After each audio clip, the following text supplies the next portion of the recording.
안녕하세요. 부모교육 전문가 임영주입니다. 우리 아이가 숫자에 관심을 갖고 숫자 재밌네 하며 흥미를 느끼게 하고 싶다면 어떻게 해야 할까요? 지금부터 수학적 개념을 익히는 데 도움이 되는 육아 팁 그리고 그림책 살펴보겠습니다. 우리 아이가 유학이라면요, 한글 익히기만큼이나 관심이 가는 부분이 바로 수 익히기일 텐데요. 부모님이 학교 다닐 때 혹시 수학을 어려워했던 경험이 있는 경우 아이 수학에 대해 더 많은 관심을 보이는 경우 있습니다.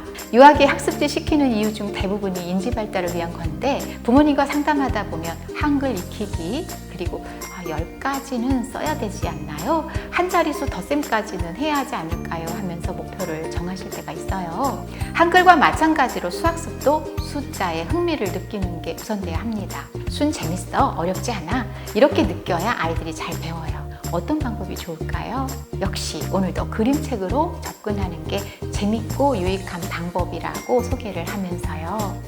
그런데 그림책은 글자와 그림으로 구성되어 있어서 모든 그림책이 한글 지도에 적합하다는 건 알지만 그림책과 수학? 그림책으로 숫자를 배울 수 있을까? 하는 의구심도 들 수 있습니다. 살펴보면요, 수학 관련 그림책도 많아요. 수학용 그림책이 아니라요, 우리가 접하는 그림책에서 수학 관련 요소가 너무너무 많은 거죠. 제목에서부터 숫자 지도에 적합해 보이는 책도 있고요. 그림책 내용의 숫자를 다룬 그림책도 많습니다. 사실은 수학은 숫자에만 국한된 게 아니고요. 수, 세기, 더하기, 빼기, 수와 연산, 위치, 방향, 측정, 공간과 도형, 길이, 크기, 규칙성, 짝짓기, 분류, 이렇게 다양합니다. 우리 5세에서 7세, 유치원에서 3세반에서 5세반이죠. 이 유아들이 어린이집과 유치원에서 배우는 유아교육 과정을 누리과정이라고 합니다. 누리과정은 5개 영역으로 되어 있는데요. 그 중에 자연 탐구 영역이 있어요. 수학적 탐구하기 보면요, 지금까지 읽어준 모든 그림책이 수학과 관련됐다는 걸 확인할 수 있습니다. 수와 연산의 기초 개념 알아보기, 공간과 도형의 기초 개념 알아보기, 이런 거죠. 수학적 탐구는 단지 숫자에 국한되는 게 아니라 앞, 뒤, 옆, 위, 아래, 이렇게 위치와 방향에 대한 것도 포함됩니다. 평소에 우리가 자주 사용하는 말 중에 옆에, 뒤에, 위에, 아래, 이런 말도 수학적 기초 개념을 표현하는 용어였던 거죠. 누리과정의 수학적 탐구하기의 수와 연산의 기초 개념 알아보기를 보면요, 생활 속에서 사용되는 수의 여러 가지 의미를 안다. 구체물 수량에서 같다, 더 많다, 더 적다의 관계를 안다. 20개가량의 구체물을 세어보고 수량을 알아본다. 이런 세부 내용이 있습니다. 우리 아이가 7세, 즉 5세반이라면요, 20개가량의 구체물을 세고 또 구체물을 가지고 이렇게 더하고 빼는 경험 해본다. 이런 세부 내용을 생활 속에서 학습하는 방법이 있습니다. 가족이 예를 들어 4명이라면요, 숟가락 4개를 식탁에 놓으며 1대1 대응에 대해 아는 거죠. 젓가락이 4짝이니까 8개의 젓가락을 놓으면서 세어본다면 수세기, 덧셈도 익히게 됩니다. 다시 8개를 2짝씩 한다면 나눗셈도 되는 거죠. 이런 활동으로 수에 관심 갖고 재미를 느끼게 하는 것이 유학이 수학에서 중요합니다. 나도 모르게 배우는 그런 과정인 거죠.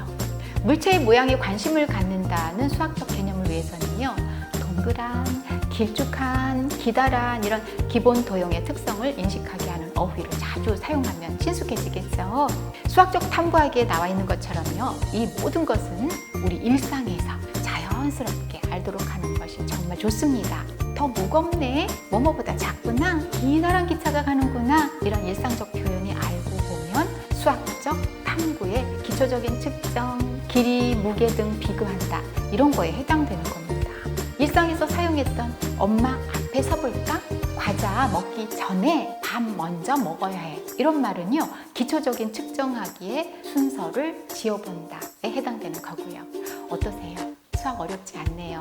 여전히 우리가 많이 사용했던 이야기고요. 우리가 사용하는 언어 중에 수학적 어휘가 정말 상당수 있습니다. 이렇게 누리과정의 수학적 탐구하기를 구체적으로 살펴보니까 그동안 아이에게 읽어주었던 모든 그림책에서 표현된 상황과 어휘가 아이의 수학적 탐구 능력 향상에 많은 효과가 있었는지 알게 됩니다. 이제 그림책 읽어주면서 수학과 친해지도록 해볼까요? 수에 관한 책에 가면 떠오르는 대표적인 그림책이 바로 존 버닝엄의 장바구니입니다.